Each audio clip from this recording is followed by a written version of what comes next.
kot ste že slišali strani mojega predgovornika, jaz sem avtor te pobude za oceno ustavnosti in želel vam bi pač v kratkem v parih besedah pač predstaviti tudi to pobudo. Prvi problem, ki se mi je ob pisanju te pobude pojavil, je bil problem utemeljitev pravnega interesa. Verjetno pač veste, da glede na določila zakona o ustavnem sodišču je potrebno, da nek vlagatelj tovrstne pobude izkaže ustrezen pravni interes. Za prvopodpisanega gospoda Vrtovca sem pravni interes nekje utemeljil s pomočjo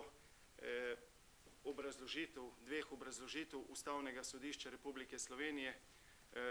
Ta organ je mimogrede edini organ, vsaj kolikor je meni znano, državni organ ali pa bom rekel sodni organ, ki je eksplicitno v nekaj svojih obrazložitvah odločb Ustavnega sodišča obsodil bivši sistem. No, kot sem rekel, v dveh odločbah, ki sta bila izdana, mislim, da leta 1994, je Ustavno sodišče izrecno ugotovilo, da so vsi, ki so živeli v nekdanji državi, se pravi Socialistični federativni republiki Jugoslaviji, v tedanjem komunističnem sistemu desetletja bili podvrženi trajnemu in sistematičnemu ogrožanju človekovih pravic in temeljnih svoboščin. Skozi to sem pač potem tudi utemeljil pravni interes za mojega predgovornika, ki je sicer rojen po Titovi smrti, pa vendar je še živel v tistem bivšem totalitarnem sistemu.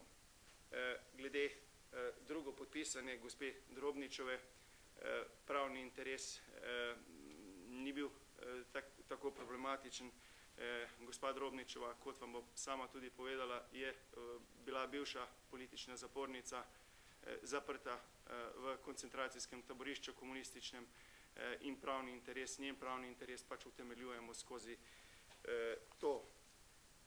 Glede tretje in pa četrtega podpisanega te pobude gospoda Francija Slaka in pa Ignaca Polajnarja sem pa nekje pravni interes utemeljil, ker sta pač ona dva mestna svetnika, ves čas sta bila proti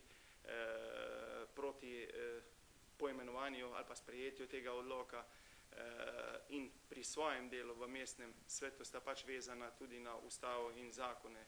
Tako poimenovanje je po njunem trdnem prepričanju poimenovanje, ki je v nasprotju z Ustavo Republike Slovenije in zaradi tega menim pač, da imata tudi ona dva pravni interes v smislu 24. člena zakona o ustavnem sodišču. Ta pobuda se je skoncentrirala na dva člena in sicer menimo, da je sprejem tega odloka v nasprotju s 34. členom Ustave Republike Slovenije.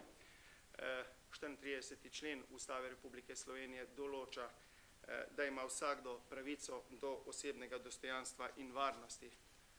Mimogrede, to je edino določilo v naši ustavi, vsaj kolikor je meni znano, pa mislim, da se ne motim, edino določilo, ki zagotavlja pravice do osebnega dostojanstva tudi pokojnim. To je zelo pomembna stvar. In pa seveda v pobudi smo omenili, da je ta sprejem tega odloka tudi v nasprotju z 63. členom Ustave Republike Slovenije. Skratka, gre za člen, ki vsebuje prepoved spodbujanja k neenakopravnosti in nestrpnosti ter prepoved spodbujanja k nasilju in vojni. Mi smo skozi ta odlok in pa povezavi s temi dvema členoma ustave stvar utemeljili. Jaz upam, da dovolj dobro, da bo Ustavno sodišče sprejelo v obravnavo to našo pobudo in če lahko upam še naprej, da bo tudi to pobudo rešilo nam prid in bom rekel, umaknilo to sramoto, ki so jo pač nakopali tisti mestni svetniki v mestnem svetu Ljubljana, ki so se odločili za to, kar so se pač odločili. Toliko z moje strani. Hvala.